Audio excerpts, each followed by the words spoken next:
Thank you for listening to this PodcastOne Sportsnet production, available on Apple Podcasts and PodcastOne. Hey people, it's 2017. Happy New Year to you, and swig of water for another year of the Unleashed podcast. Water because I know y'all are trying to start the new year living a healthier life, and I'm here to help you achieve that New Year's resolution, along with a little help from naturebox.com/Austin. NatureBox is going to help you get your snacking back on track in the new year. I know you've been surrounded by junk food, so have I. Cookies, candy, other sweets during the holidays, but now you can snack better with NatureBox. NatureBox makes snacks that actually taste great and are better for you. They're made with high-quality ingredients that don't have any artificial flavors or sweeteners or colors. They're made with high-quality ingredients that don't have any artificial colors, flavors, or sweeteners, and they got something for everyone. They got snacks like sweet and spicy buffalo popcorn, Irish stout peanuts, and chocolate hazelnut granola. And NatureBox recently improved their service. Now you can order as much as you want, as often as you want, with no minimum purchase required. And you can cancel anytime. So go to naturebox.com and check out their snack catalog. There are over 100 snacks to choose from, and they're always adding new snacks too. Just choose the ones you like, and they'll deliver them right to your door. And if you ever try a snack that you don't like, NatureBox will replace it for free. And right now, you'll save even more. NatureBox is offering 50% off your first order when you go to naturebox.com/Austin. That's naturebox.com/Austin for 50% off your first order. naturebox.com/Austin. Y'all know how much I appreciate you listening to this podcast twice a week, and that's why we've created a new automated email system to make sure you never miss a single episode. Just go to PodcastOne.com/Steve Austin and sign up. We'll let you know exactly when a new show is out and who the guest is. So sign up now at PodcastOne.com/Steve Austin. That's PodcastOne.com/Steve Austin. The following program is a PodcastOne.com production. He started in a small town in Texas. Worked his ass off to become one of the most famous wrestlers of all time. We're going to take care of business tonight, and that's the bottom line. And now he's dominating the world of on-demand audio. And he's doing it for the working man. This is a damn good outlet for me to spew the bullshit off my brain. Yeah! This is the Steve Austin Show. Unleashed.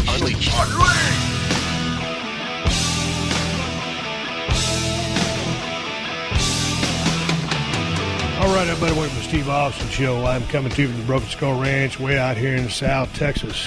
About to hand my wife the microphone. Morning, Kristen. How are you? You always ask me that. It's just so strange. Yeah, I know, but I've been on the road this morning. I got up early this morning. I got in my wife's SUV. I wanted to take my pickup truck, but she made me drive the SUV, and I hauled ass to Beeville, Texas. Beeville is an hour and 9 minutes away, hauling ass, and running radar, sometimes hitting triple digits. And you made it in 45. Yeah, I hauled ass. I met my nephew, Neil, who went down to Country Slaughter, our butcher shop that we use over in Victoria, Texas, to put our deer sausage together.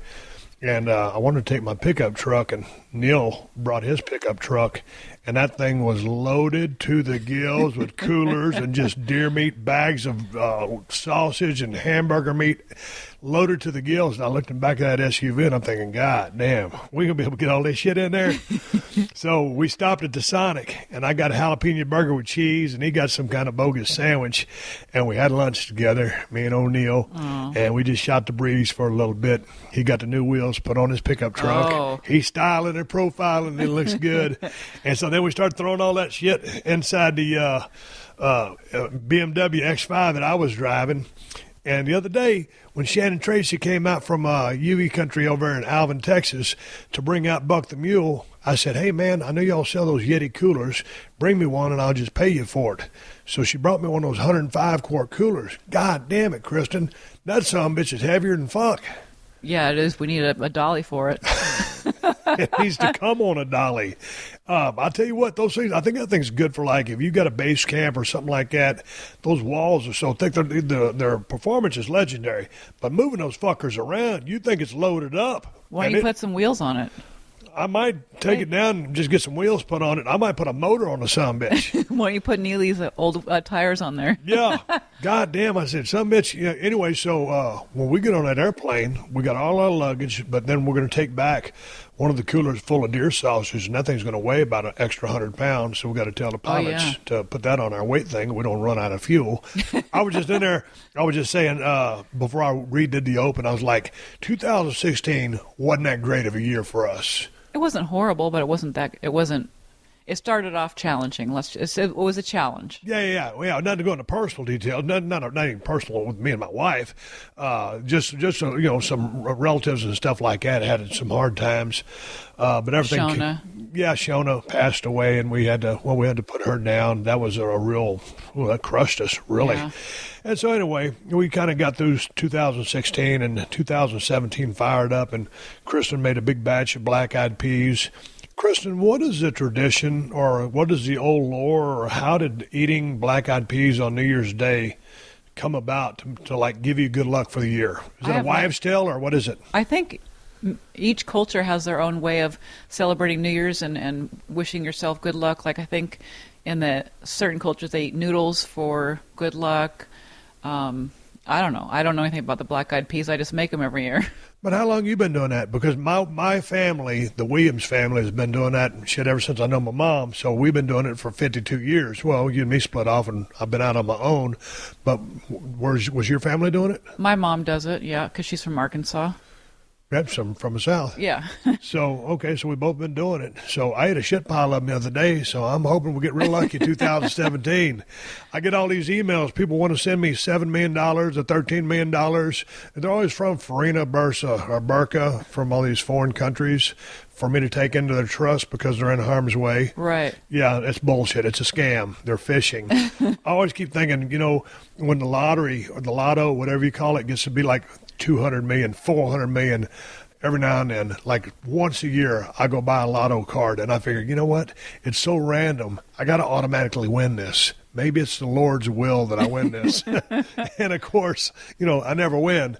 Goddamn, if I won $400 million, you always hear about those people that do that, and they just blow through their money, and they end up worse coming out of it after winning $400 million.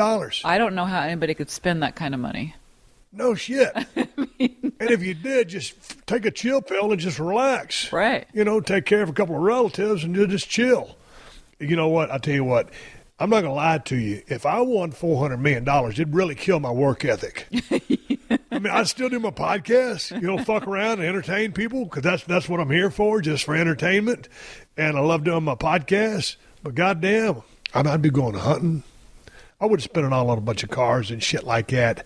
I would get you a 1965 Ford Mustang Fastback, because that's your dream car. Yes, it is. What color?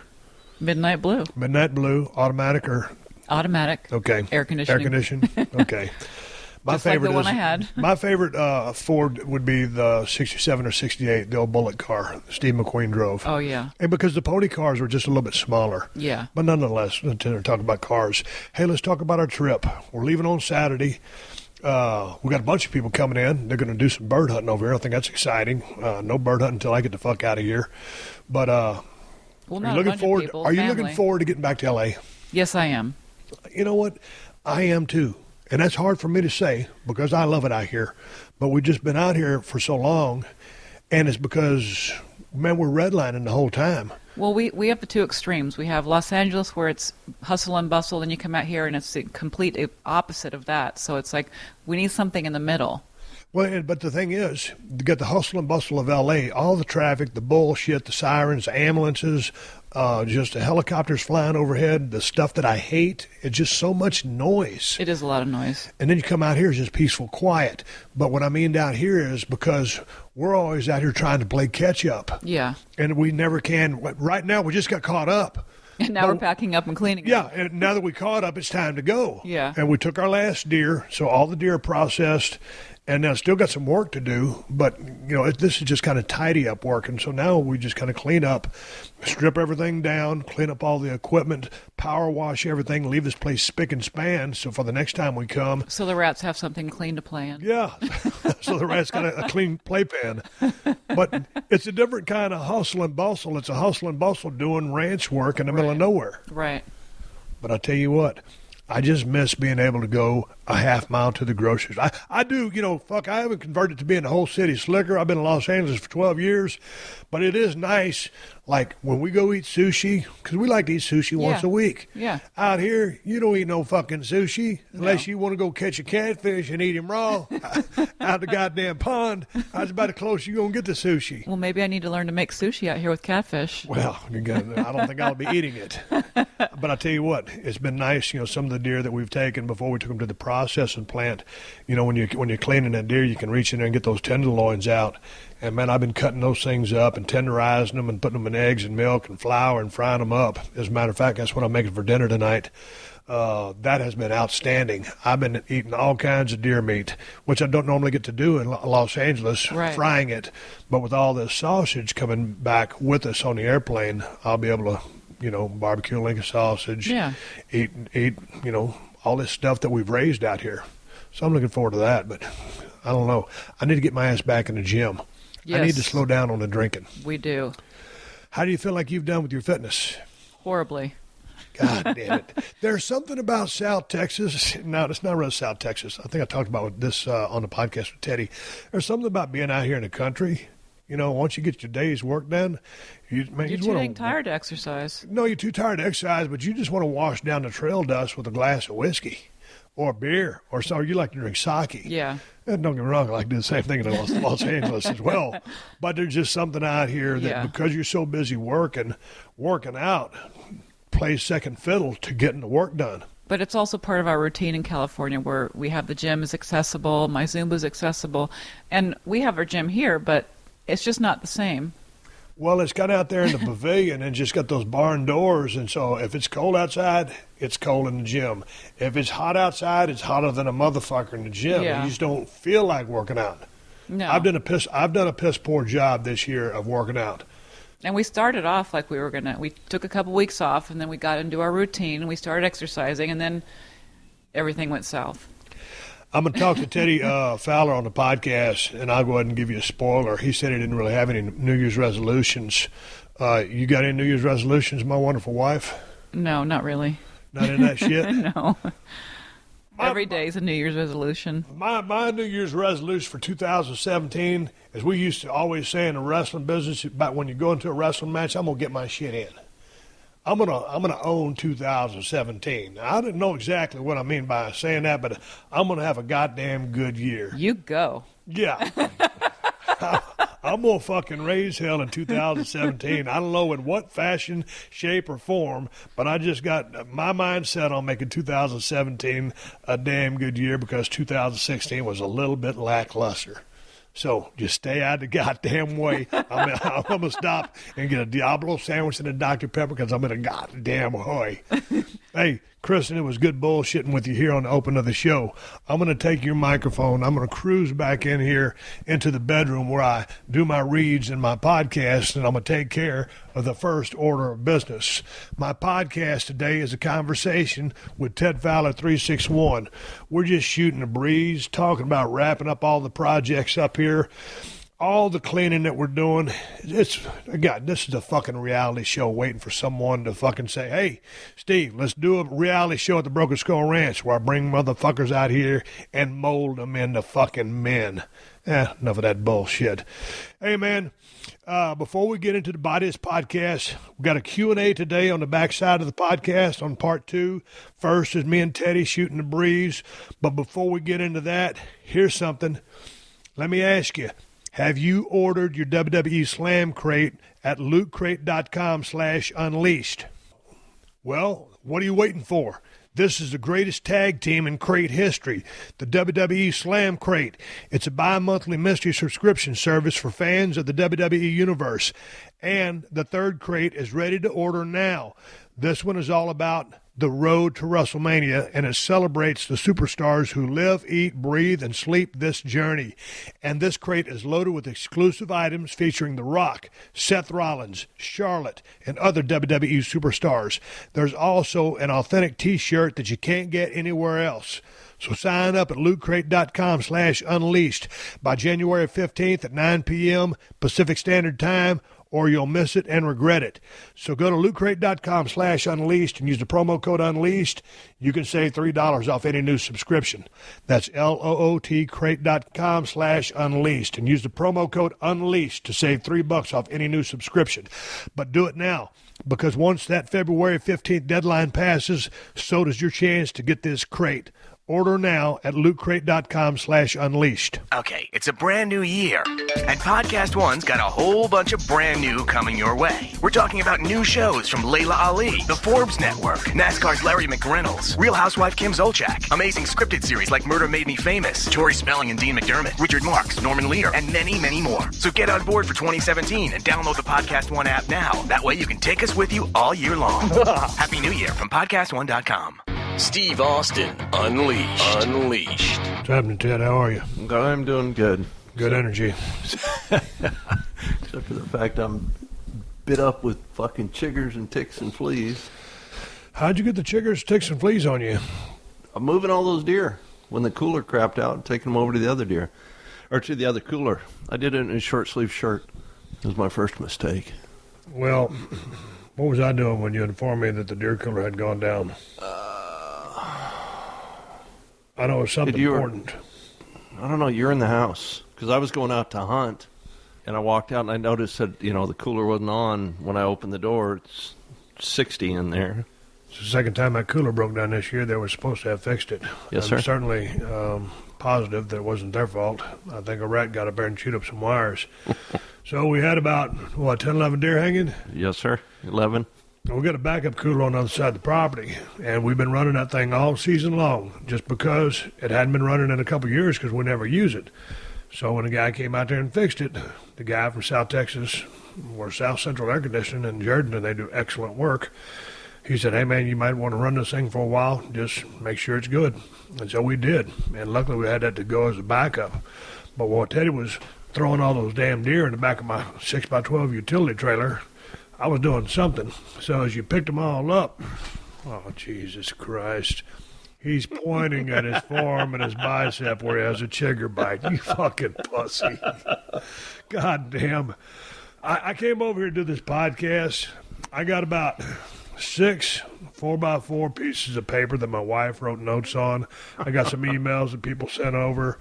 And I got my drinking glass full of rocks and a half-gallon Crown Royal Black. I borrowed a drinking water, just a splash of a Conhair water on top of my whiskey. God damn it, Teddy. You know we was doing that podcast just the other day for the Tuesday show? Right. Right then, towards the end, I reached across the table. I spilled my 20-ounce Yeti tumbler. There wasn't nothing but a Conhair's worth of material left in there, and a couple of little splashes got on my computer, my #1 laptop. And I only had this thing for about a year. And the motherfucker crapped out. Really? So I brought this little Air Mac. I said, man, I better just bring this thing as backup just because who knows what's going to happen, especially with me and technology.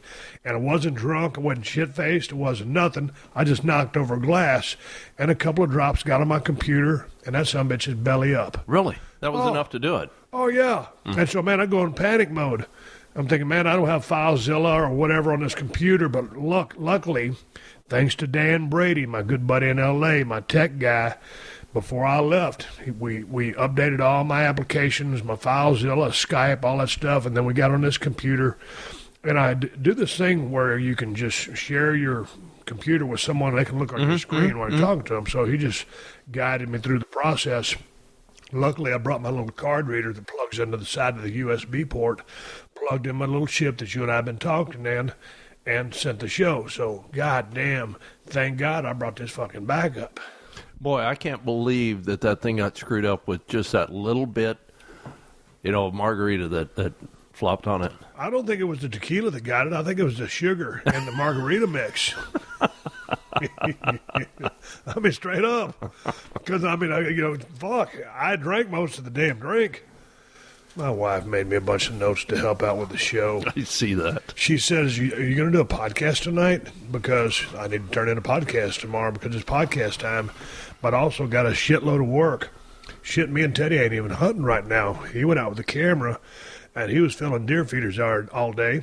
And then I was riding the tractor, trying to cut out the senderos, get some more mowing before we get out of here. And I got to drive into Beeville, Texas tomorrow to meet my nephew, Neil, who is bringing me the deer meat that we just had processed from Country Slaughter down there in Victoria, Texas. I didn't want to drive all the way to Victoria because I ain't got time. Well, I got a few more days here because I fly out on January 7th.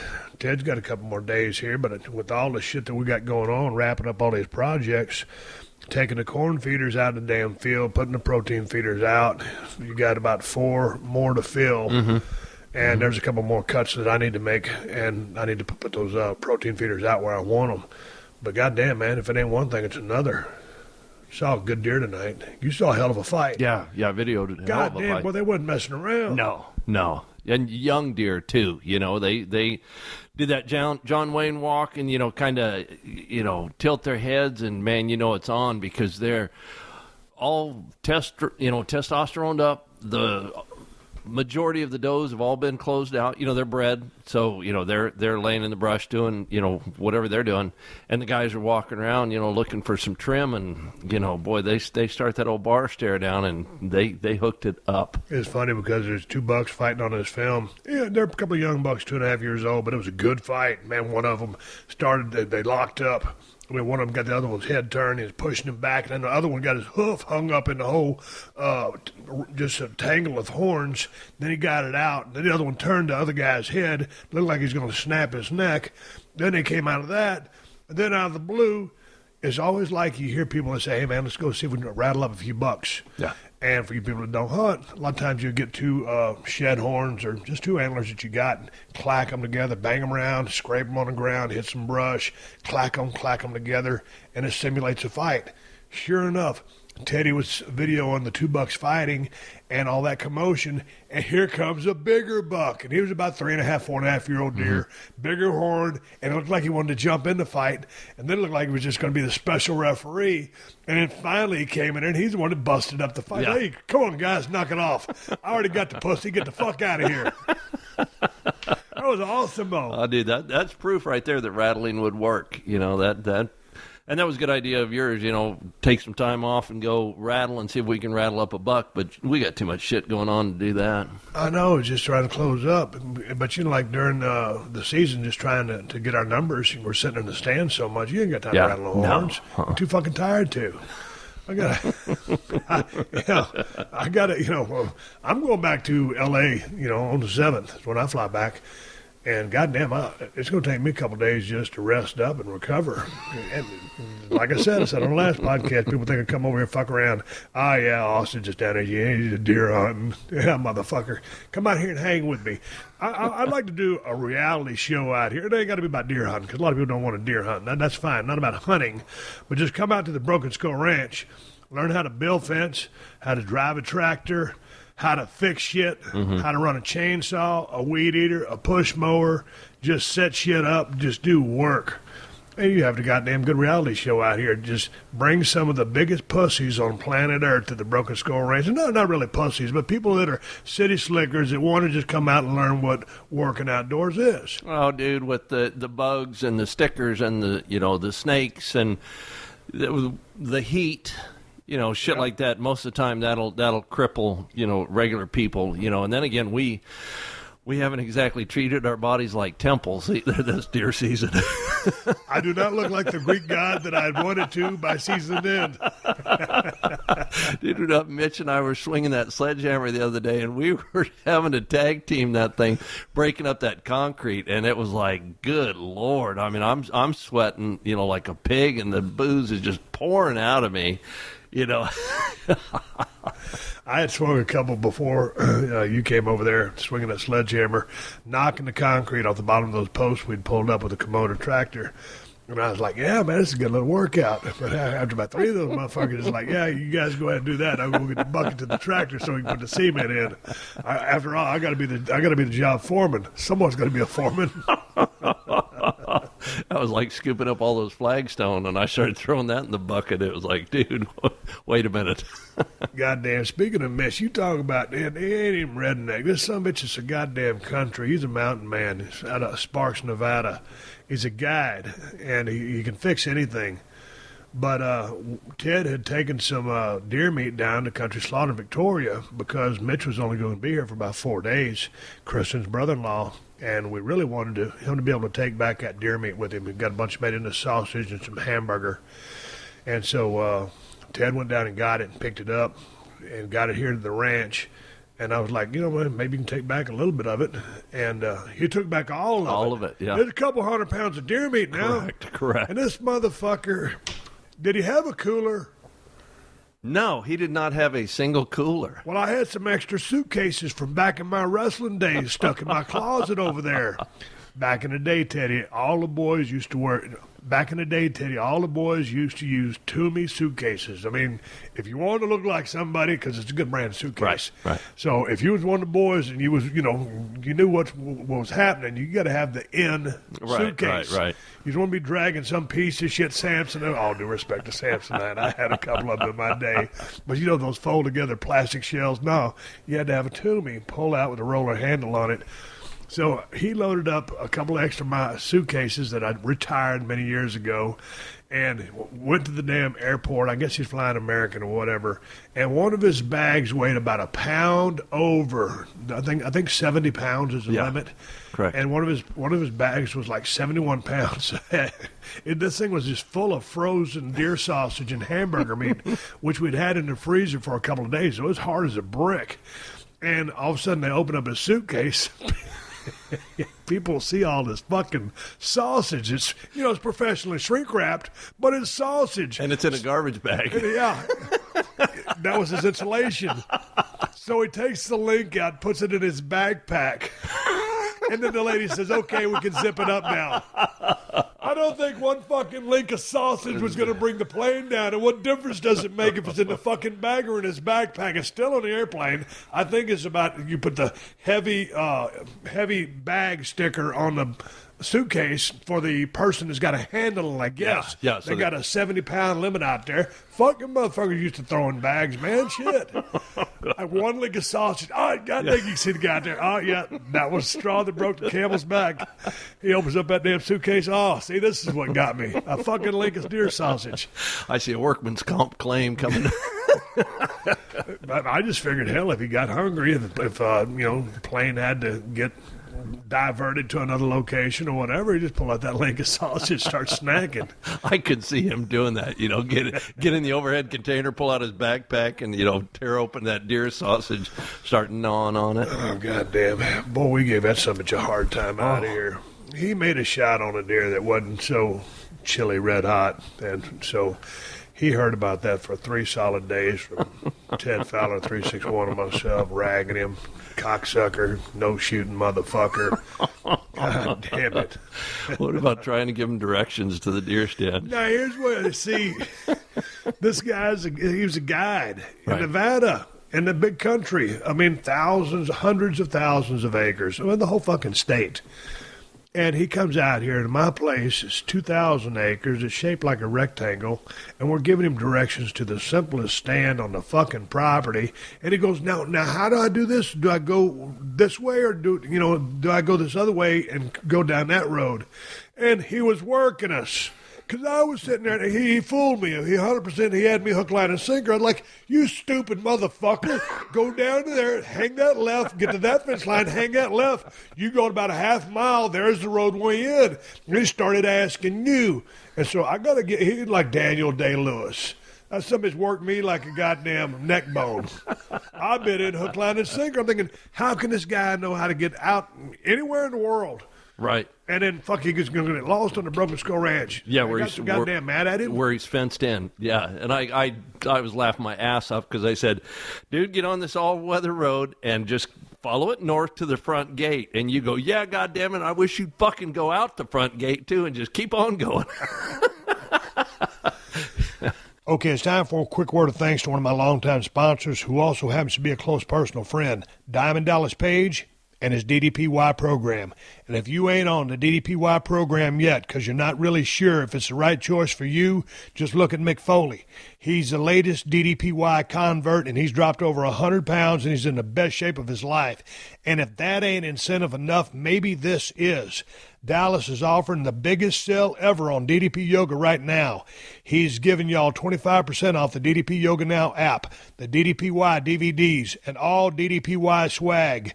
You can get 25% off T-shirts, mats, heart monitors, hats, and more. Just go to ddpyoga.com/Austin. And that's not all. If you buy the DDPY Max Pack today, you'll get 50% off your second copy. So that's 50% off the 25% off you're already getting. That's huge savings. And, of course, if you buy the DDPY DVDs for 25% off, you still get 3 free months of the DDP Yoga Now app. So take control of your own health and fitness in the new year. Get on the DDPY program today and take advantage of this huge sale. 25% off all DDPY-related merch at ddpyoga.com/Austin. That's ddpyoga.com/Austin. Mitch is also a master trapper. So y'all been hearing the skunk problems. Hershey's Wonder Dog got sprayed by a skunk about a month and a half ago. It seems like for fucking ever. I've aged in about 6 dog years being out here on this ranch with all the work and the hunting. I apologize for my... Maybe some of the drinking.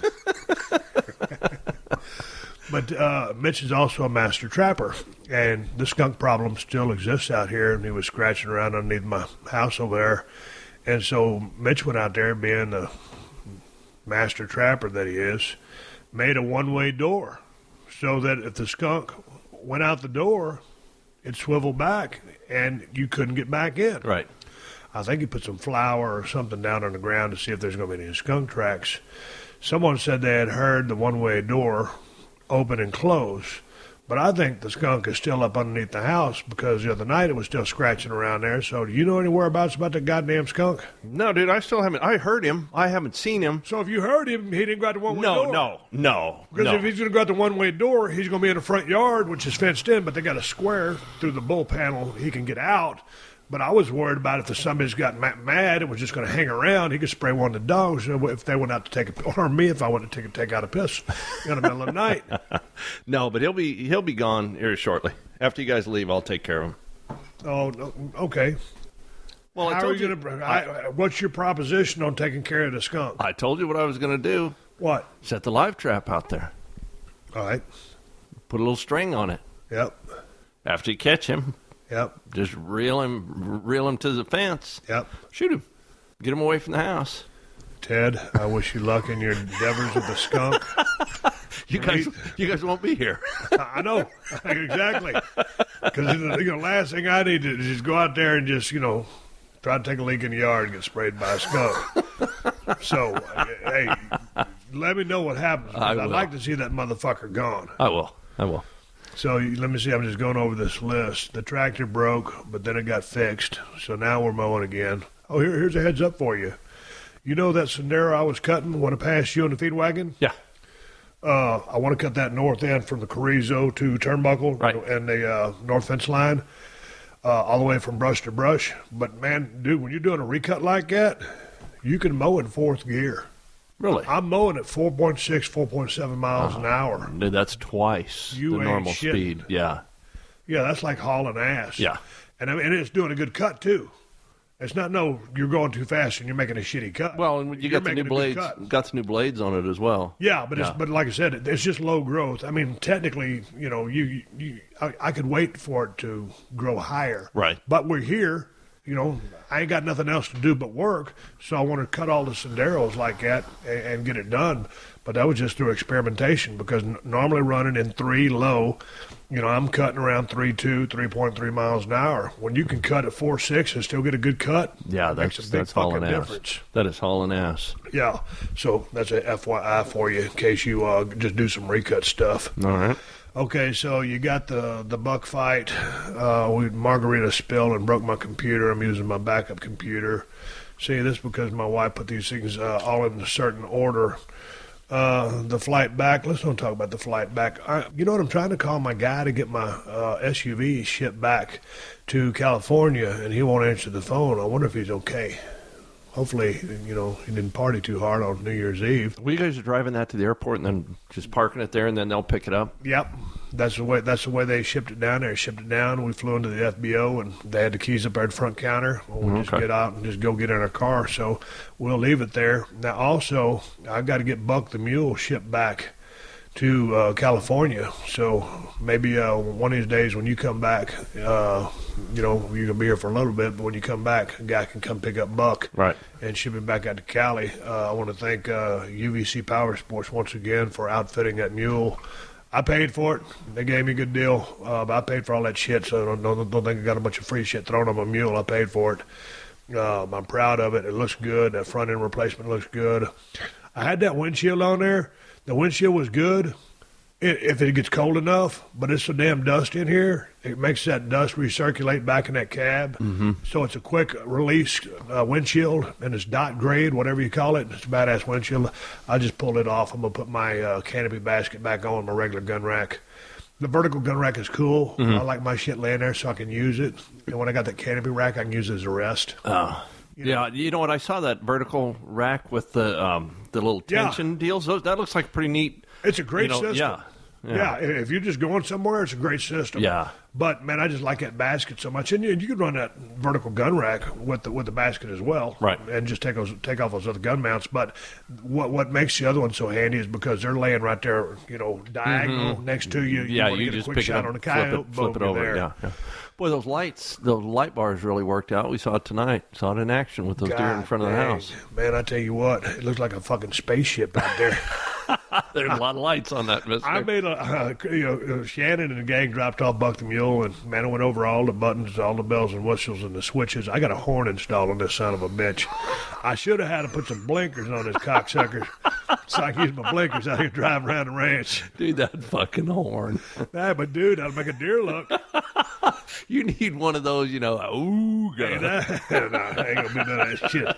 That horn cost me $50. Get off my ass. It made that deer. When I came back to the house a while ago, I was running down the road, had my lights on, and Ted's got some bright lights on his rig too.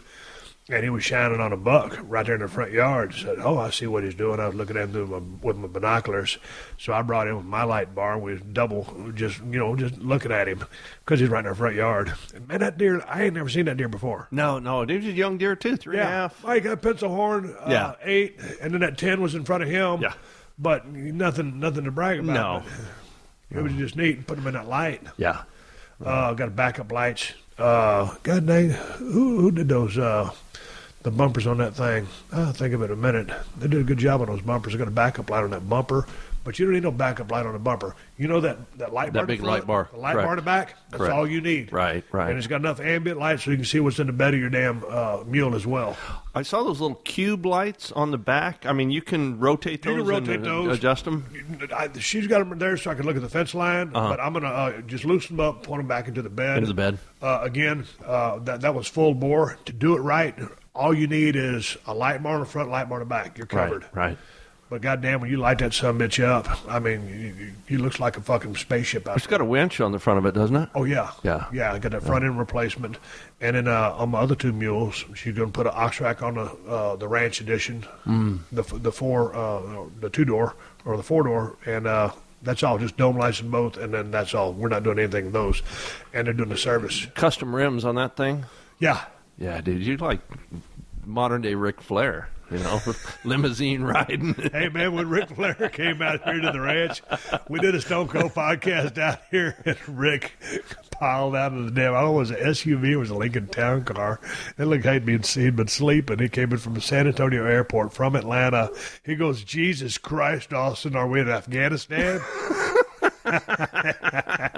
He'd never been so far in the remote in his entire life. This is out there. He's somewhat of city slicker, but yeah. So I'm I'm riding in style out there. Now, I dig those wheels. I like the stock wheels, too. Right. But she tricked this thing out, and it matched the color scheme with what we did, so that's why we went that direction. I did the barbed wire down the side and the Broken Skull Ranch and the buck on the side. I mean, I really, I looked at it today. I didn't really, pay any. I didn't want to get out there yesterday as haggard as I was looking, around everybody. But now that everybody's left, I looked it over. It's a good ride. It's a cool ride. I like those seat covers.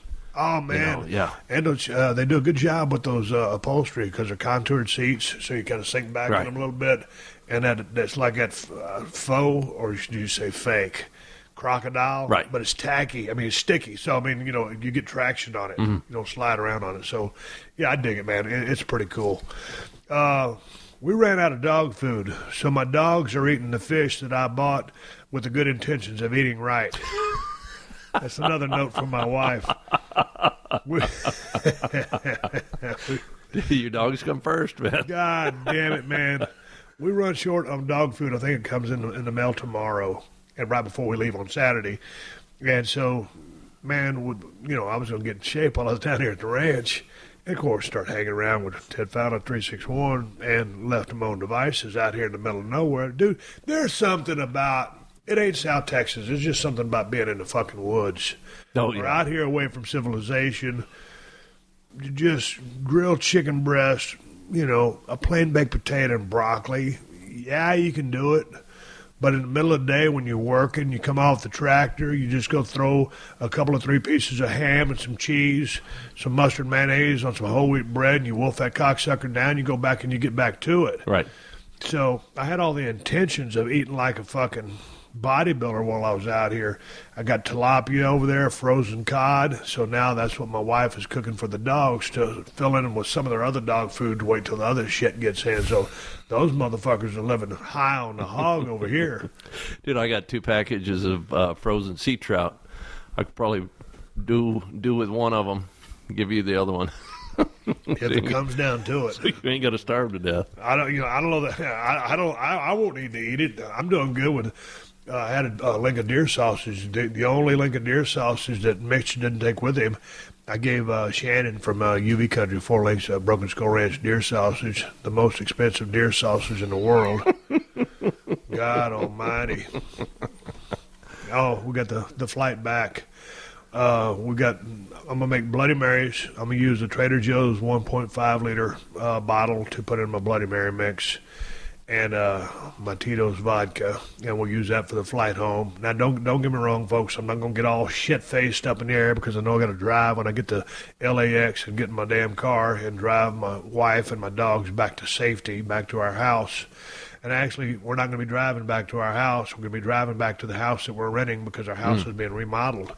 We just got the news today that coastal exemptions, coastal clearance. No, we got windstorm. Whatever the fuck it is, it's coastal, CC this or something that. Yeah. Finally cleared. None of our neighbors are protesting the fact that, hell, all the cocksuckers around me done rebuilt their fucking houses. I've been listening to them hammer nails and drop cement and do all kinds of shit for the last 5 years. So I was just waiting for one motherfucker to say, no, we don't want to listen to y'all's racket over there at 316. I have to come to Jesus meeting with that motherfucker. We're just doing a light remodel on this bitch. But you've got to go through the process to get all your permits. You guys aren't in a homeowners association deal over there, are you? No, we're just a regular neighborhood. Huh. But you got to jump through the hoops. I tell you what, though, we got a hell of a contractor over there. I'm glad that we hooked up with this guy because he's kind of like you, honest as the day is long, and square about his work, knows what he's talking about. So some of the pictures, that he sent us is some of the work that someone did before he got there, and he's having to fix a lot of this shit. Right. Yeah. It's not uncommon. No. But when you see it and it's your crib, it's like, man, what the fuck was somebody thinking? And who was the inspector when this shit was going on? Dude, that's the problem. That stuff isn't getting inspected, or it wouldn't be done like that. It's some homeowner that has watched a little bit of HGTV and thinks, you know what, I can move an electrical outlet from here to there. I can add a switch. I can add a light, do stuff like that. And if nothing else, man, it's unsafe. It's unsafe for you guys because if they're running wires through the wall, through the studs and stuff, you go to hang a picture, And you just grab a nail and go to pound it in there, and just by, dumb luck, you hit that wire. Yeah, that's some bitch arc. Then, Oh, dude, it's a funny thing you said that. Dude, some of the wire things, yeah, we found. Some of the braces, I mean, there's a diagonal brace that's cut in two. So he's going to plywood that because that's where we put our TV. We're going to put it on the wall instead of put on a nightstand or whatever you call it. And so he's going to plywood that all in, but also just to give it the support that it needed. And it's like, man, are you fucking kidding me? You'll cut a fucking support beam in two or a diagonal, whatever direction it's going. That pork chop is used to straighten up the wall. That's that diagonal beam. Yeah, you put a cheater bar or nail a stud on it, cut off stud, so you can pull it and it'll square up the wall, during framing. Yeah, it is supposed to stay intact. It's not supposed to be cut in two. Well, I told my wife, because we're getting all the walls skim coated, and we're going to repaint it. But so there's some waves, and some of that old shit, right. And it had that orange peel texture, whatever. Right. I wanted, the different texture to be more modern, because we ain't done shit to that house.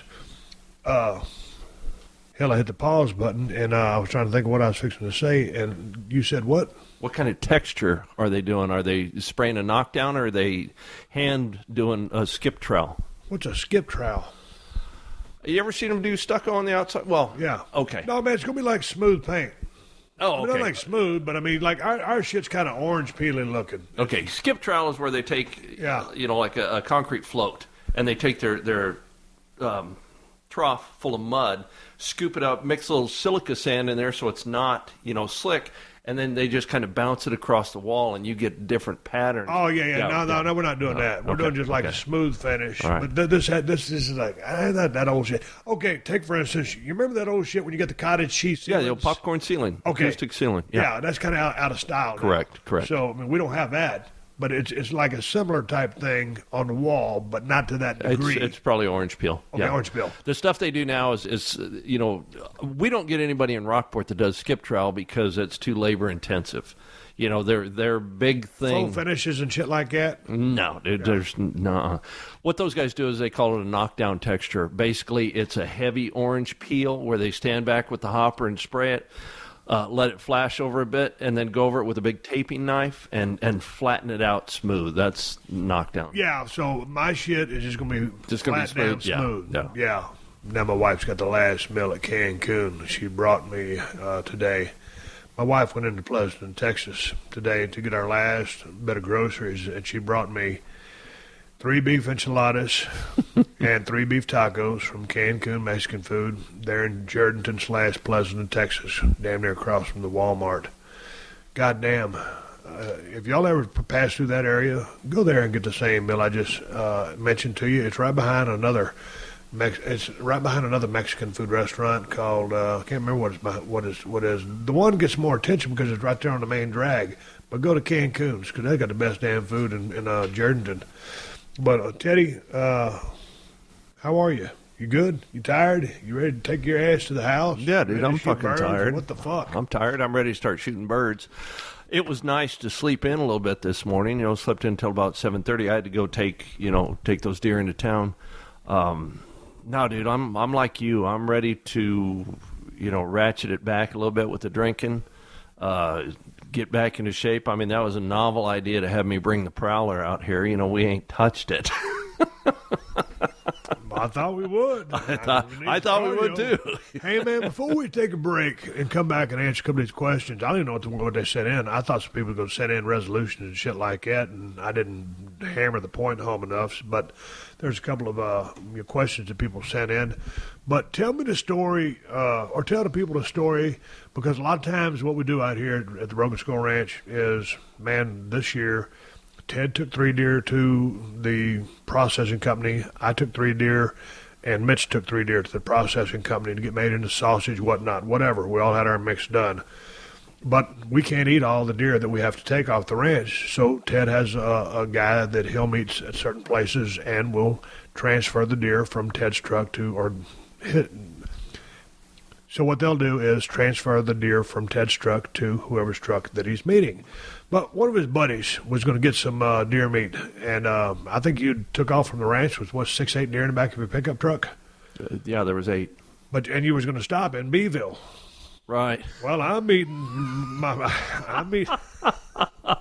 This story. I'm meeting my nephew in Beeville tomorrow to pick up the deer meat from the processor, and it's going to be in coolers and stuff like that. But tell me your extravaganza story about where the fuck you made the exchange this time. That was the one prior to this. Yeah, no, because I was going back to Rockport for a day, and I was going to take Pete half a dozen deer and then take 2 to my painter there in Rockport. Pete is a good friend of Ted's. Yeah.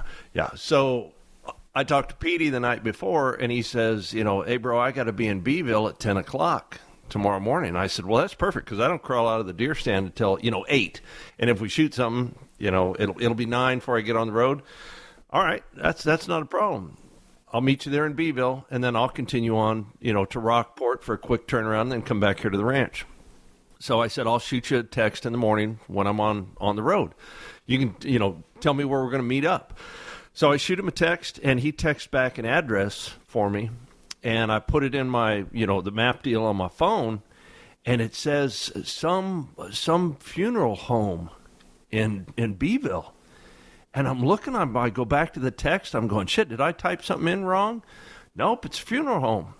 And I call Pete. I said, hey, dude, the address you gave me is to a funeral home. And, dude, I'm wearing my rubber boots, my holy jeans. I got deer blood all over me. I ain't run a comb through my hair in about a week. Haven't shaved. The only thing I'm doing regularly is brushing my teeth. You talk about looking like a hillbilly. And I got all these, dead deer in the back of the truck. And I go, Pete, the address you gave me is to a funeral home. He goes, yeah, bro, man, my uncle, it's my uncle's funeral. He says, I'm not going to the, to the cemetery. I'm just going to stay there for, the memorial service. And about the time you get here, it'll be about the time that we're leaving. And I'm going, oh, dude, hey, man, I'll take these back to Rockport. I'm not comfortable with this. He's like, bro, don't worry about it. It's no problem at all. And being my decision-making skills sometimes, I said, man, all right, whatever. I roll up to the funeral home, and I swear to God, they've got the sheriff out there going to do, the motorcade, to stop traffic, all of that stuff. There is a parking lot full of vehicles. There's the hearse.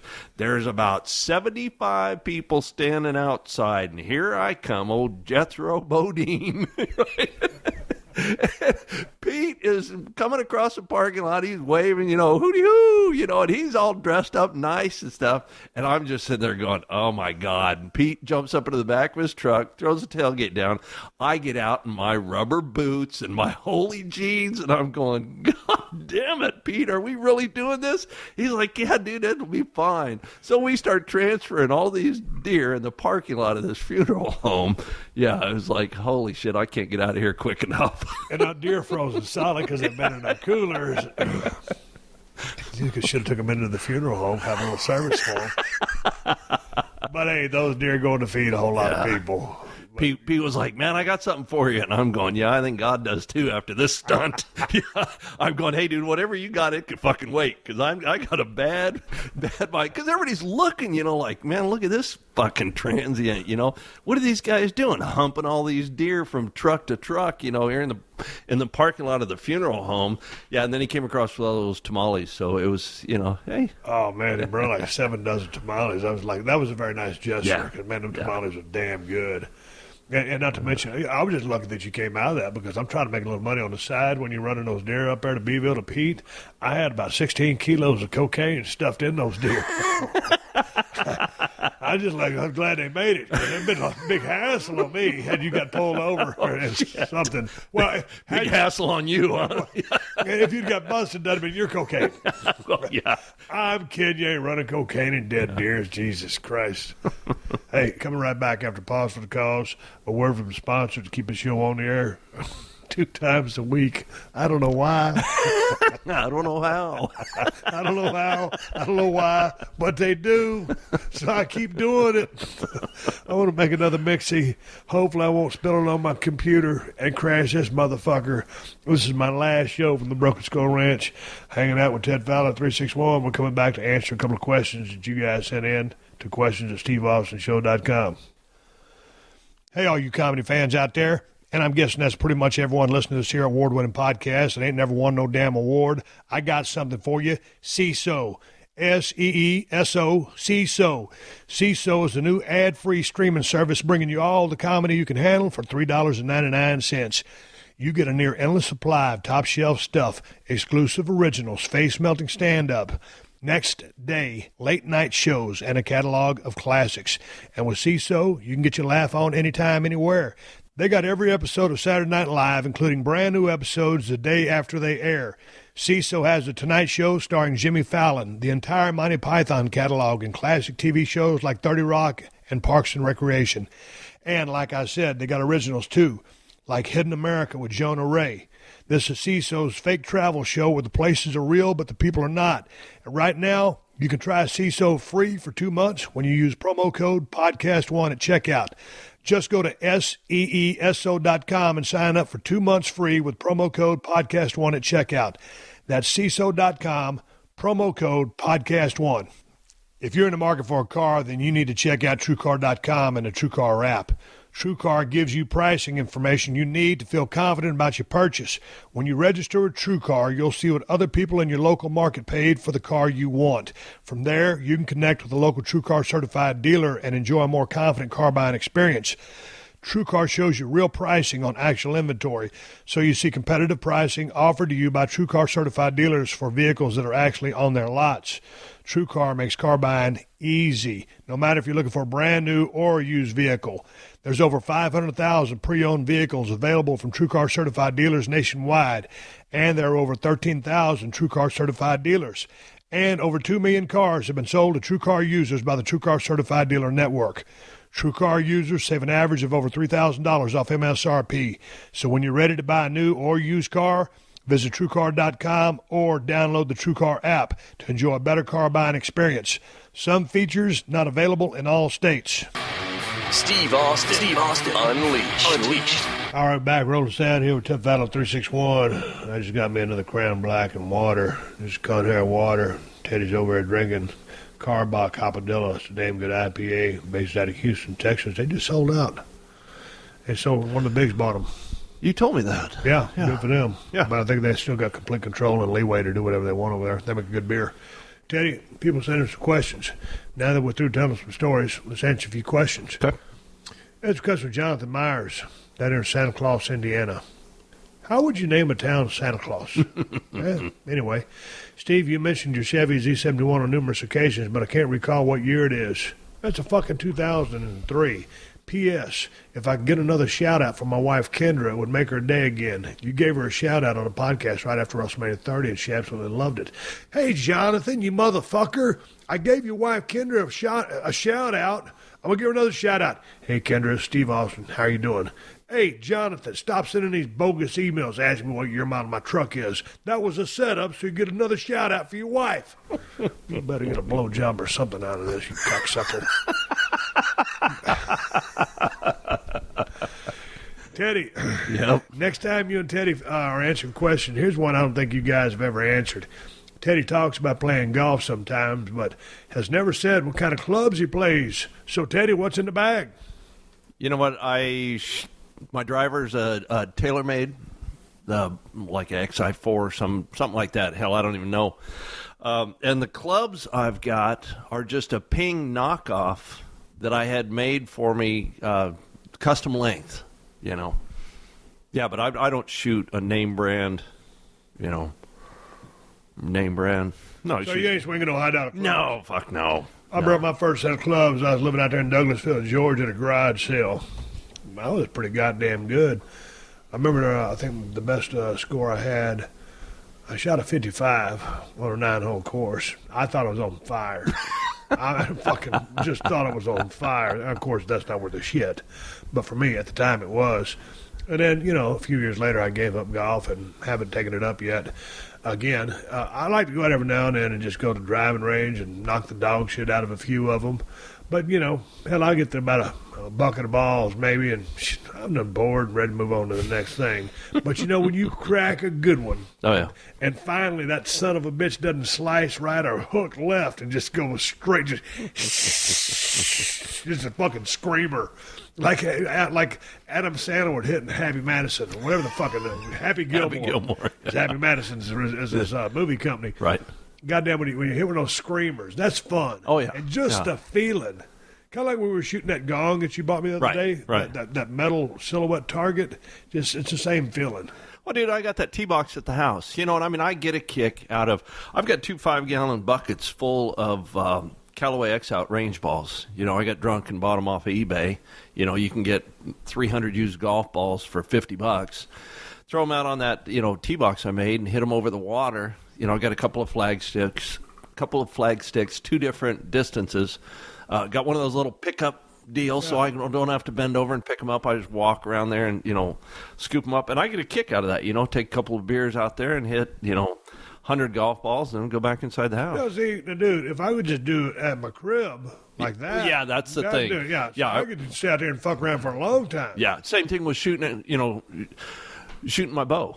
I can just walk out the back of the house. And I've got, Mackenzie target, I've got hay bales, all that stuff there. And I can just, fling either my compound or my crossbow, do whatever, turn around and go back in the house. Yeah, but I mean, if you got to drive somewhere to go do that, no, shit. See, no. Here's the thing. Back in the day when I used to play golf, one of my outlaw days, I'd go to the range and I'd pick up a bunch of red stripe balls.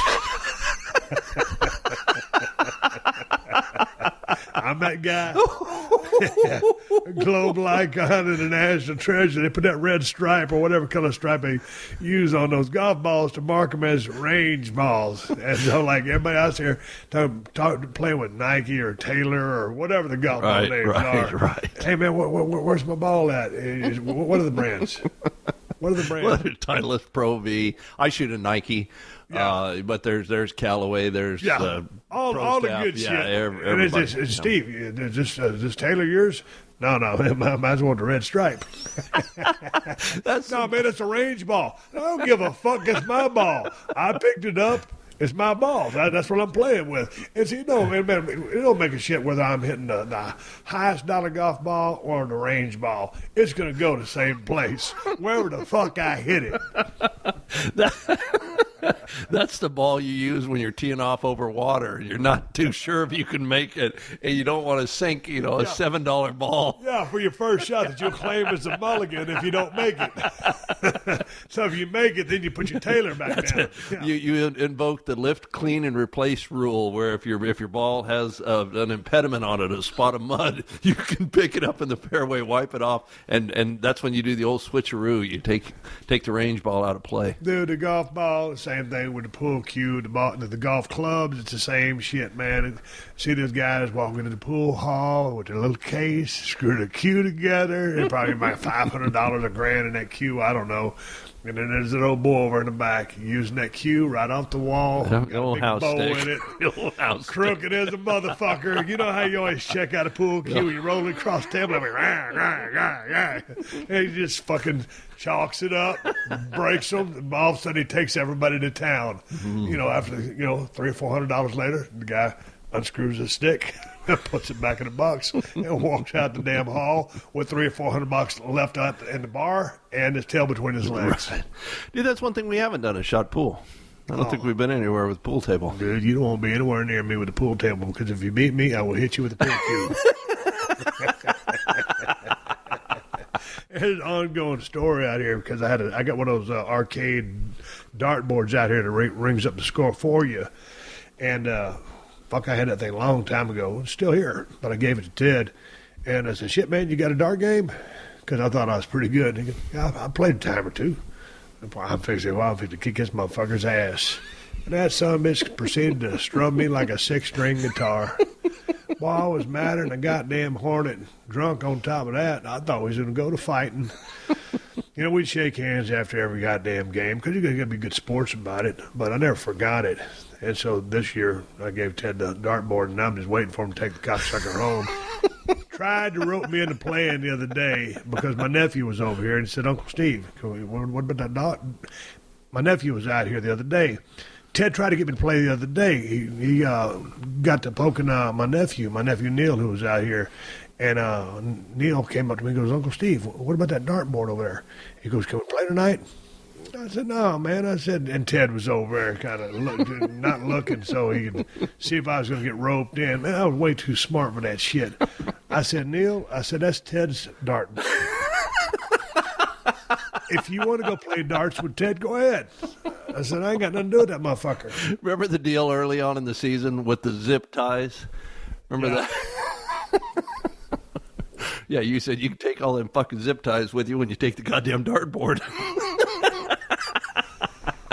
I didn't know how to jerry-rig a zip tie. You can't even explain that on the podcast. No. Let's move on to another question. Right. God damn it. Steve, I hear you mention you don't sleep well. I also struggle with having a good night's sleep. Do you or have you tried any natural sleep aids? What do you feel up to snuff during the day? Caffeine, supplements, etc., or you just used to feeling tired?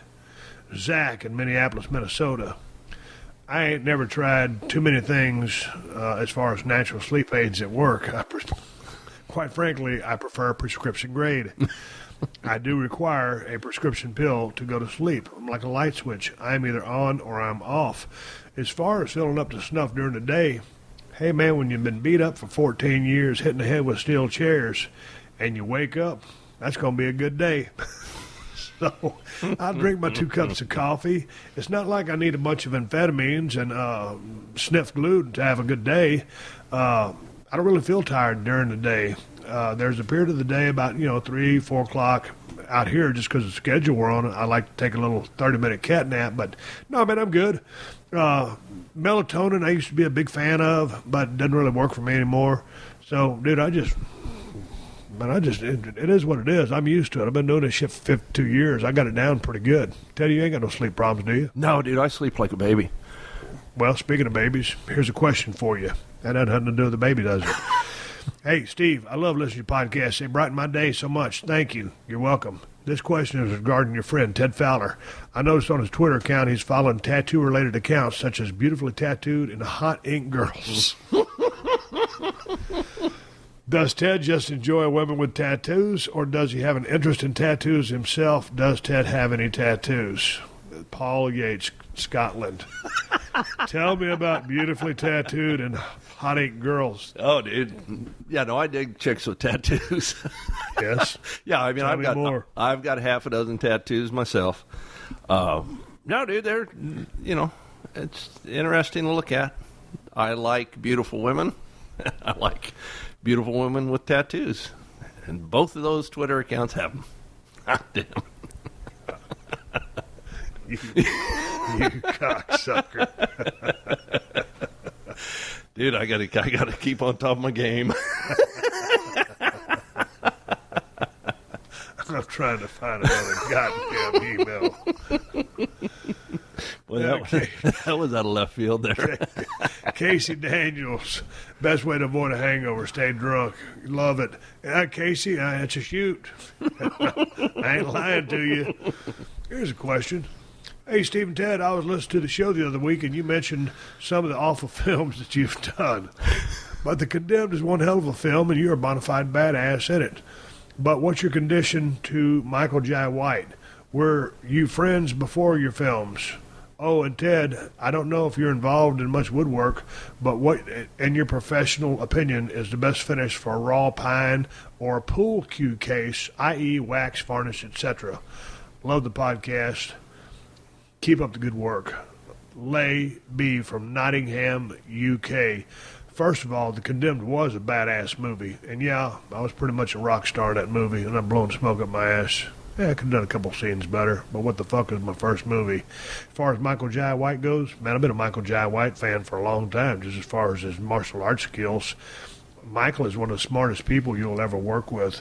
Tells stories all day long, very charismatic, and very knowledgeable in many fighting systems. So, man, he's just a badass dude. But you're right, Condemned. I got robbed that year for best actor and best film.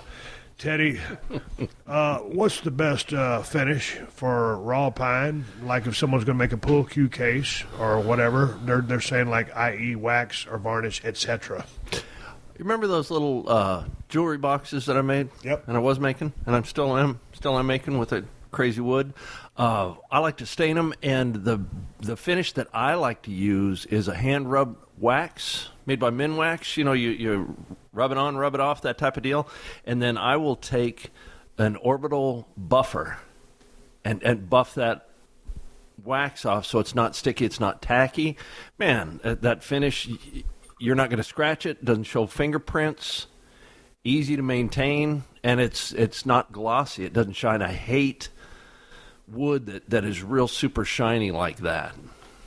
Okay, with that being said, and you're still making these boxes, why don't you make an eBay account and sell the motherfuckers on eBay? Dude, why don't we go dove hunting tomorrow? Ain't got time for that shit.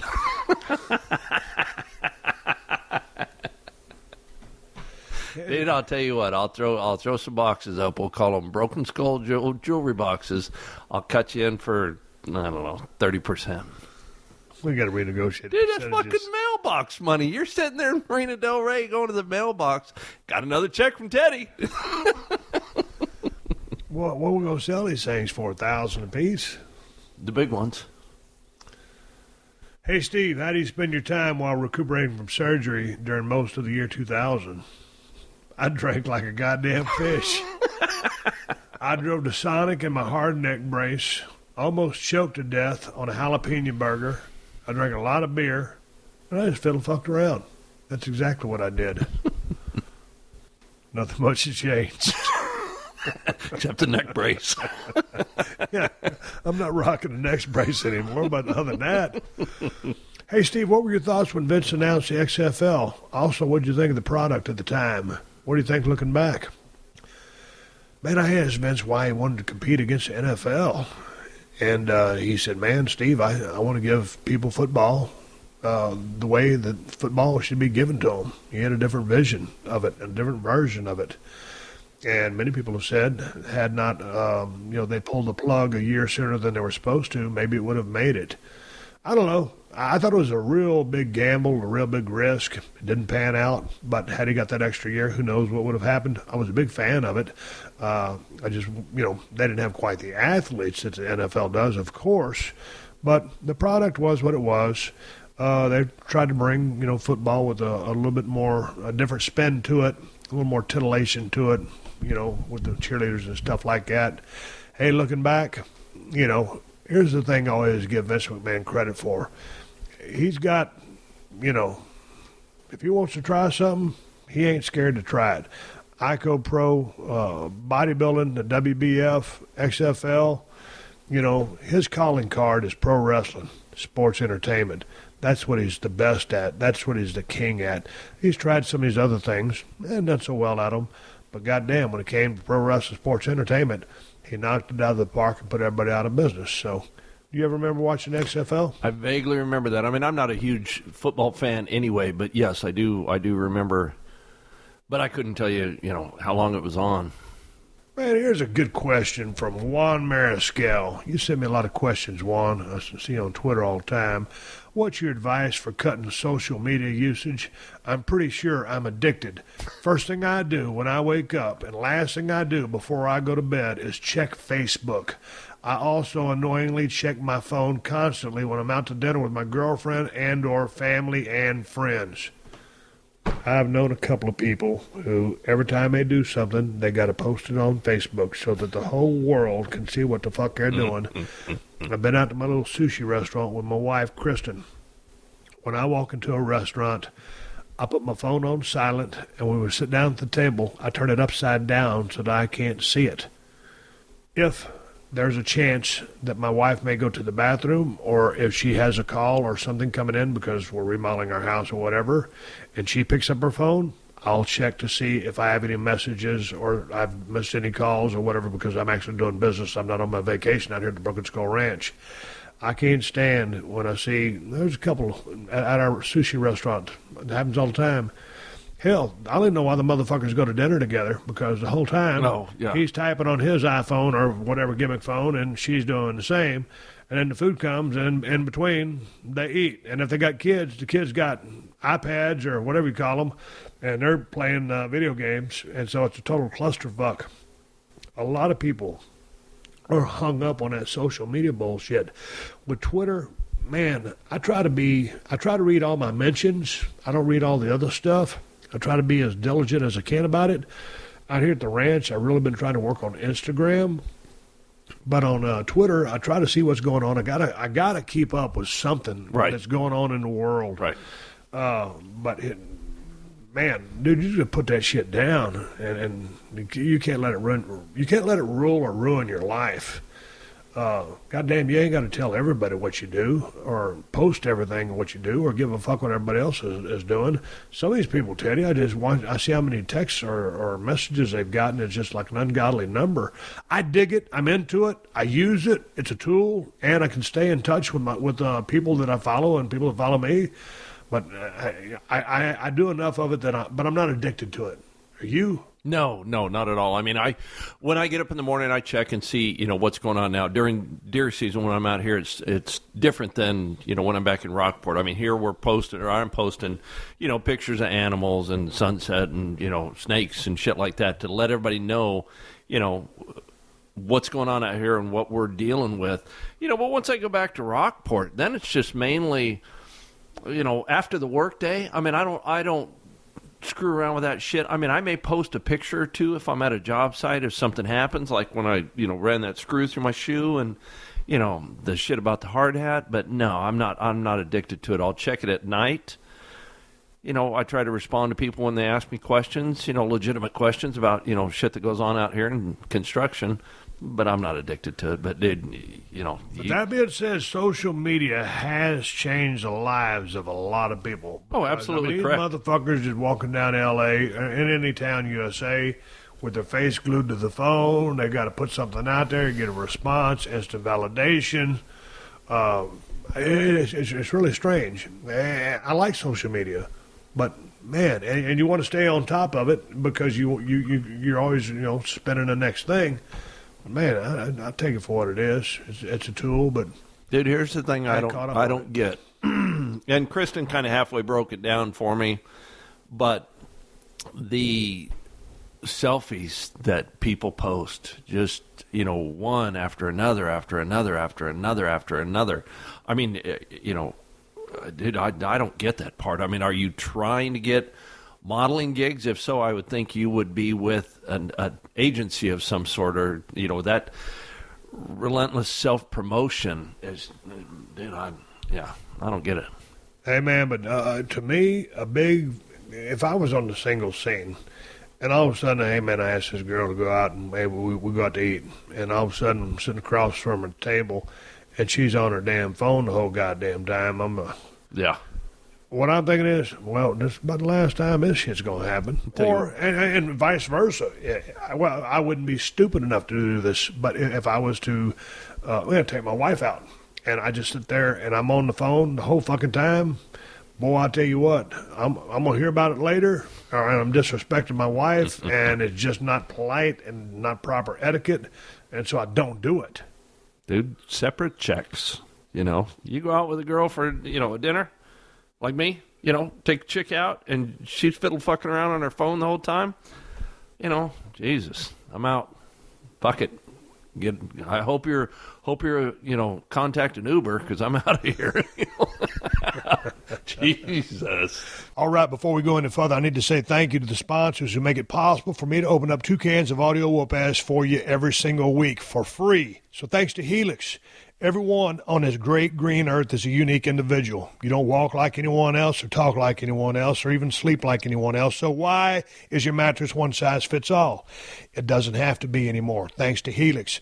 Go to helixsleep.com, answer a few simple questions, and they'll use their proprietary algorithm to run a 3D biomechanical model of your body to create the most comfortable mattress you've ever slept on. Helix worked with the world's leading sleep scientists to develop this formula so that everyone can get an affordable, customized mattress and enjoy the best sleep of their lives. Helix even customizes each side of the mattress for all you couples out there. And here's the best part. You have 100 nights to try it out, and if you don't love your custom mattress, Helix will pick it up for free and give you a full refund, no questions asked. So go to helix.com/podcast and get $50 off your order. That's helixsleep.com/podcast. helixsleep.com/podcast. Hey, man, let's answer this question. Old Jesse's got a dilemma on his hands. Hey, Steve, love the podcast and followed your career into your last match. Shout out to TedFowler, too. I was wanting to take up hunting sometime in the near future. I already fish with my fiancée every year, and she loves it, but she is not too sure about having firearms around the house. I've used firearms before in my late teens and early 20s, but never owned one myself. So with that said, my question is how to ease her mind and convince her that we can have firearms safely in the house and be responsible gun owners so I can go hunting with friends. Thanks, Jesse. Where does he live? Well, I didn't say where he lived. But goddamn, Jesse, I mean, shit, all you got to do is, learn how to take a gun course, a firearm safety course or whatever, learn how to shoot, become proficient, teach your wife the same thing. Here's the thing. I got my wife a Christmas present this year. I got her a .357 Magnum, a wheel gun, and because she has a 9mm Glock semi-automatic, and I wanted to make, have some options for her. And so we go down to the gun range here at the Broken Skull Ranch. We have our own shooting range where we sight our guns in. So, she can become familiar and more proficient and safe with this gun because, automatic's one thing and, the wheel gun is something different. Hey, man, it's all about being safe and becoming, my wife, her biggest thing is when she's talking about those guns, she knows, hey, man, or anybody that knows guns. Yeah. When you have something that explodes inside a cylinder and there's only one way for the bullet to exit, and so it comes out very quickly, and I'm basically describing in caveman style a gun, and that's what propels the bullet, and that's power, and that's a projectile coming with force and speed, and if it hits you, something, not very good is going to happen. You got to be really careful with that stuff. We don't fuck around with no guns out here at the Broken Skull Ranch. We're very safe. But hey, man, it's all about, getting comfortable with it. Go buy you a pellet gun first, and then move up to a 22, and then, or buy you a 22 pistol. But go to a shooting range, go to a gun range where you can rent some guns. The thing I hate about gun ranges, Teddy, I don't trust anybody there. Or the person next to you, yeah. Yeah, boy, if he's having a bad day. Dude, that taking her to a gun range, I would do it with your wife. It's his wife, right? Yeah. Fiance. Fiance. I would go down there as a team, boy and girl, and take a concealed weapons class. That's the best hands-on approach to, proper handgun handling, and dude, that'll ease her mind. Don't let her get active in it as well. Don't you take the class and then go back and go, okay, honey, I'm safe. I think you would stand a better chance of her approval if you got her involved and let her shoot some guns. I'm a big fan of handguns, and I'm a big fan of seeing Kristen with a handgun and see her shooting more, so she's more proficient with it. Yeah, absolutely. And like I told her, hey, man, if somebody comes in, every time I tell her, the gun is in a particular location, start pulling the trigger, send her mass. Yeah. But the more familiar you are with that gun, the better you feel with it, the more comfortable you are. Enough about guns. Let's move on. This dude named Julian Wicks sent in a shit pile of questions. Let's see how many we can get through. All right. Hi, Steve and Ted. Let me start by wishing everyone all the best for 2017. I'm about to drop some 411 on you. Hell, the information you are about to get may even help Ted get some fluff. Here we go. After the clusterfuck lesson about your American history, we need some local facts to put into your show. Local, for me at least. Here's 10 facts Australian style. 1, we eat our national emblem, kangaroo and emu. The emu's a big old fucking bird. It's just like a kangaroo. It's just like an ostrich. Yeah. The kangaroo and the emu can't walk backwards. That's why they're on our coat of arms. 3, none of our native animals have hooves. 4, the dingo fence is the longest fence in the world, 3,488 miles long. I'd hate to patch that motherfucker. There. 5. There's a stretch of railway track which is dead straight for 297 miles out to the Nullarbor Plain between Perth and Adelaide. 6. In 1979, debris from the NASA Skylab crashed down in a town in Western Australia. The town fined NASA $400 for littering. You're killing me, Julian. You're fucking killing me. If I ain't won any awards yet, this is not helping me get there. But I'm going to keep going. 80% of the Australian population live within 40 miles from the coastline. 8. A man named Bob Hawke set a world record by drinking 2.5 pints of beer in 11 seconds. He later became Prime Minister of our country. 9. Saudi Arabia imports camels from Australia. 10. The box jellyfish has killed more people in Australia than by stonefish, crocodile, and shark combined. Now, let's talk about the box jellyfish. That must be one deadly lethal motherfucker to have killed more people in Australia than the stonefish, the crocodile, and the shark combined. I don't know what a stonefish is. Have you ever heard of a stonefish? No, I have not. Is it a fish that is stoned? No, it sounds like a killer. Okay, 11. Our biggest cattle station is Anna Creek Station. It's 6 million acres, 9,400 square miles, invaluable. Tools to them are light plane and motorbike. Dude, how many acres? 6 million acres. 6 million. Boy, that'd be a big fucking lease, wouldn't it? 9,400 square miles. Well, those are some interesting facts, Julian. Yeah, we're going to go take a lap. I'll see you next Thursday. Stacy, if those make the show, it's entirely on your shoulders. I got one more. We got one more question for this illustrious podcast. All right. Hey, Steve, lifelong fan down here submitting a question. I listen to every episode. My question is, I'm new to the hunting world, and I'm down here in Slidell, Louisiana. We're big on duck hunting down here. I've never heard you or Ted talk about duck hunting. Are you and Ted into duck hunting? And if so, what's your favorite way to prepare duck for dinner? Corey Johnson, Slidell, Louisiana. I know where Slidell is, right outside of New Orleans. I don't hunt no ducks, but I got a duck recipe for you. I'll let Teddy go ahead and answer this because he's the bird man. Well, you know what? I love to hunt ducks. Having a lab, living down there on the coast, once we close out our deer quota, then I can start, working on birds. And we've got a boatload of ducks out here. A couple of them, may go the way of the dinosaur before it's all over. But I love to, duck hunt down there on the coast with my buddies. I don't know about your duck recipe. We take olive oil, a little garlic, a little rosemary, salt, pepper, stuff like that, and fillet the duck meat off of the breast. And cut it almost like fajita style, you know what I mean, real thin, and then just lightly pan-sear it so it's super rare. And then, that's the way we eat it with a boatload of potatoes.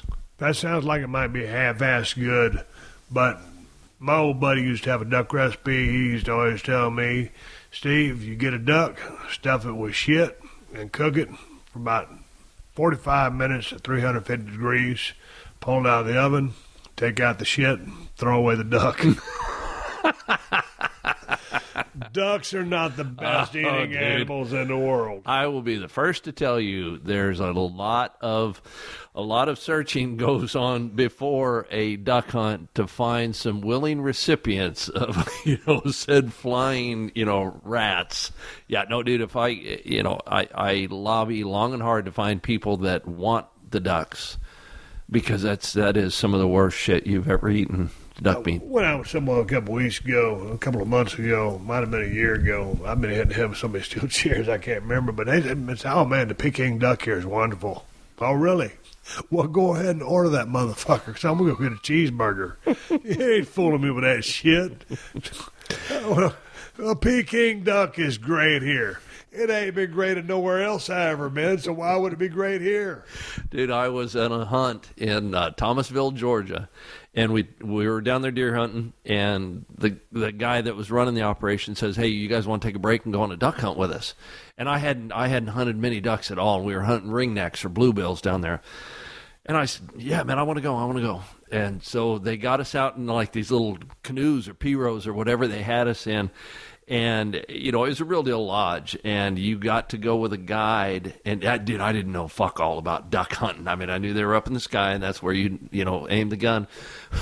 We pull into this little makeshift blind in this goddamn canoe. The guy is standing up in the front of it, and he starts going, "Proo, proo, proo." And I'm sitting in the back, my big ass. I'm looking at this going, fuck, where's the camera? I mean, this is a rib, right? I mean, is this guy really doing this shit? Because I'm thinking, like you see on TV, get you, a call, whack, whack, whack, do your shit. He's doing it by mouth, proo, proo, proo. And he's like, dude, you going to stand up and shoot? And I'm going, fuck, as big as I am, standing up in this canoe with this guy. So I do stand up, and we shoot, a bunch of ringnecks, not any more than our limit, obviously. And dude, it's a private pond. There's got to be 7 or 8 groups of hunters. So we all go back. They take the ducks, because it's a commercial setup. They take the ducks away, and they're going to feed us. So we walk in there, and I mean, this is Thomasville, Georgia, the South. You got grits, scrambled eggs, and they got this stuff called duck pie, right? And you get yourself a good wad of mashed potatoes, and they spoon up this shit that looks like fucking gruel. I mean, it's like gray with string, like horseshoe potatoes in it. And that's a fucking duck pie, where they slap it down on your plate and you kind of, do that Smokey and Bandit, wipe it off of your eye like, dude, you started eating that shit and it literally grew in your mouth. I mean, it got bigger as you chewed on it. And those guys were sawing through it like it was a Last Supper. And I'm going, God damn, this stuff is dog shit. Yeah, so that was my first try with ducks, and it's been downhill ever since. Goddamn Thomasville, Georgia. Don't they make a lot of furniture out there? Yeah, they have the longleaf pine. They also harvest all those pine trees for the telephone poles. God damn it. Yeah, man, I'm not a big fan of the duck. No. I like to watch them on the water. All of our ponds right now are so full. I mean, I have the front lake over here, the duck pond, which is because all the ducks are over there. Right. But there's so much water out here, all the tanks are so full. Man, I like looking at them on the water, but I ain't got no interest in shooting none of them. I don't want to eat none of them, so I'm not going to fuck with them. I like to look at them on the wall. Hey, tell me, Teddy, could you do that duck call one more time? Which one? The or the? Yeah, that was a good one. I'm trying to look at the yellow piece of paper. My wife, she sent it to me on my iPhone. I was just getting ready to come over to Teddy's to cut this award-winning podcast, which ain't going to win shit. I don't care. All right, I was just fixing to get some current events before I wrapped up this podcast, and as I had the pause button, Teddy said he had another great hunting story for me. Whoa, what the fuck happened? All I got was a punchline. A group of guys, local guides, and people that run the sporting goods store there in Rockport. Every year they ramrod this big snow goose hunt in El Campo. The El Campo, KD area where all the rice fields are. We drove right through the other day on our trip to UV country. It's off Highway 59. It's not too far from Edna, where I grew up, and Wharton County Junior College, where I went to school at. And so, it's a guided hunt. Everybody pays their vig. We get up there in the dark of night. El Campo's 2 hours from Rockport. And we're going to snow goose in this, semi-flooded rice field. So they give you basically a white rain slicker, like lab coat. You put out hundreds of garbage bag decoys, just white trash bags on a stake. So we're running around doing all that stuff. Well, it starts to get light. You're laying down on your back in the, half-assed mud. And the guy, rice fields in El Campo. Yeah. Well, the guide says, they'll start flying through here shortly, and we're all in a line, got our little horseshoe, so, the geese are going to, funnel right in there. It's going to be a killer. Start seeing these snow geese, and this goddamn guide, he doesn't have a mouth-blown call like a traditional, honk, goose call like that. How they do it? That's the lesser Canadian. This son of a bitch, he starts going, Alec? Alec? And I'm looking at him like, what in the fuck? Was he calling for Alec Trebek? I was like, God damn, what a low-end operation. This motherfucker. And you can use an electronic call, for snow geese. You can use, like the Predator call thing. You just hit the play button, and that motherfucker, boats are quality. This fucking guy's over there, Alec. So what did the geese do when he started yelling for Alec? Dude, they're dumber than fuck because they're coming into a field full of garbage bags anyway. So Alec, yeah, Alec. Yeah. If you used my tone of voice, would have worked as good as the tone you used. I think the guy could have been saying Fred. Fucking snows would have come in. Oh, dude, we shot a pickup truck bed full of those fucking snow geese, drove back to Rockport, and man, we were almost going door to door trying to give those things away. That's one of those deals where, perhaps we should have thought ahead of time that a snow goose is just a magnified duck. That ain't the old ribeye of the sky going to be laying there in the field, and we're going to be snacking on this, for days. No, dude, it's geese are twice as bad as duck when it comes to culinary fare. Just let the motherfuckers migrate south. That's all they're trying to do. But they're eating all the rice in the process. So you got to get Alec out there. Let me see if I can do that. Alec. I got to work on my fucking snow geese call. You can do that on the flight back. That's my New Year's resolution, to work on my snow goose call. Hey, I thought I was going to have a shit pile of people send in questions or New Year's resolutions. I didn't hammer the point hard enough on the tweet I sent out. You got any New Year's I'm not going snow goose hunting with those guys. That's one resolution. You got any New Year's resolutions? I mean, I'm not talking about no bullshit, still like get back in shape. I'm talking about like get more trim and, stop drinking so much whiskey. No, dude, neither. No. Yes to the get more trim. No to the drinking less whiskey. No, dude, I have no New Year's resolutions. I'm going to keep doing what I'm doing. So you don't have any goals for 2017?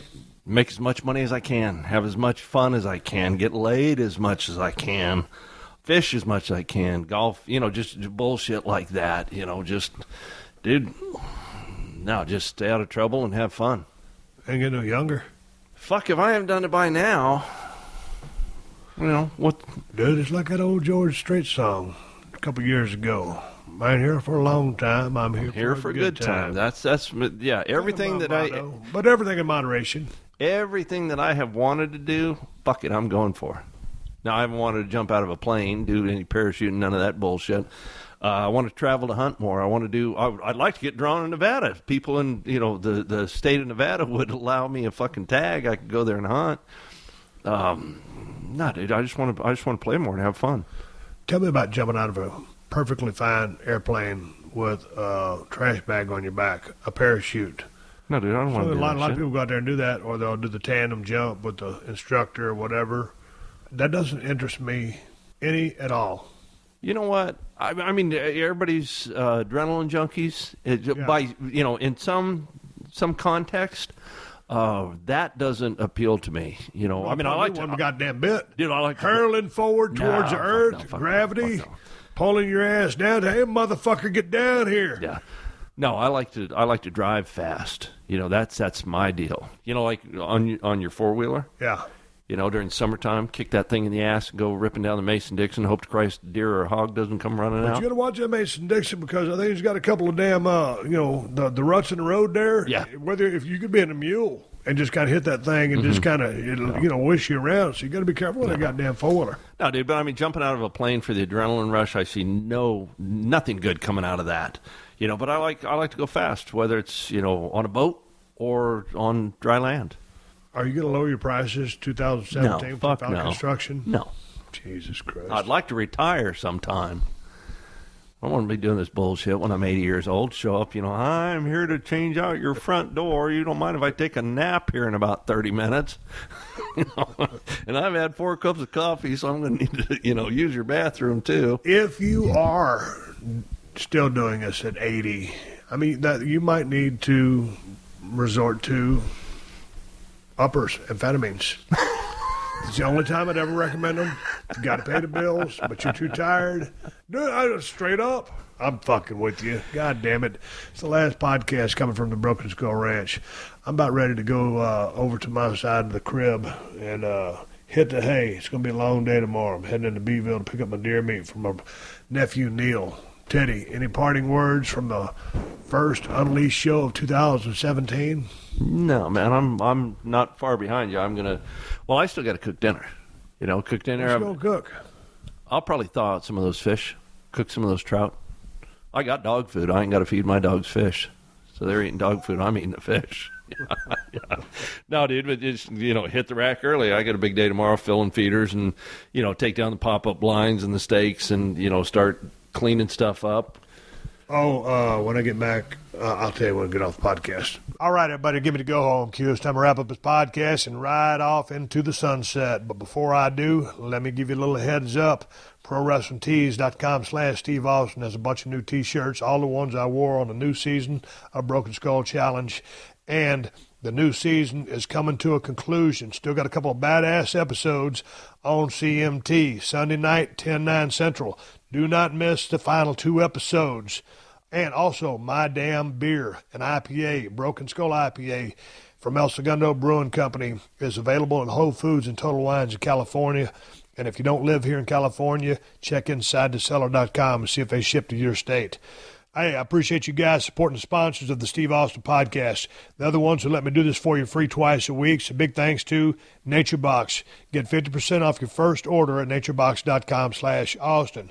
To DDP Yoga, go to ddpyoga.com/Austin to get 25% off all DDPY DVDs and related merch. To Helix, go to helix.com/podcast to get $50 off your first mattress order. To NatureBox, go to naturebox.com/Austin for 50% off your first order.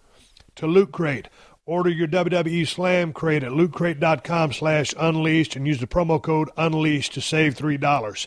And, of course, to Amazon, who has been supporting this podcast since day one. And Amazon is the best place to get the Cold Steel Broken Skull knife. Just $75 for the most badass pocket knife on the planet. And if you order the Cold Steel Broken Skull knife through my Amazon links, Amazon will kick back a couple of bucks to the podcast. Never costs you anything extra. No hidden fees, no charges. Buy whatever you plan on buying and help out the podcast in the process. And you can find my Amazon links by going to PodcastOne.com, clicking on the Killer Deals button in the top right corner of the page, and then hitting the Steve Austin Show button. I got Amazon links for USA, UK, and Canada, and if you bookmark it, you can get there in one click. Hey, folks, keep listening. The 60-second AP News headlines are coming up next. Until then, my name is Steve motherfucking Austin, and I will catch your ass down the road. Download new episodes of Steve Austin Unleashed every Thursday at PodcastOne.com. That's PodcastOne.com.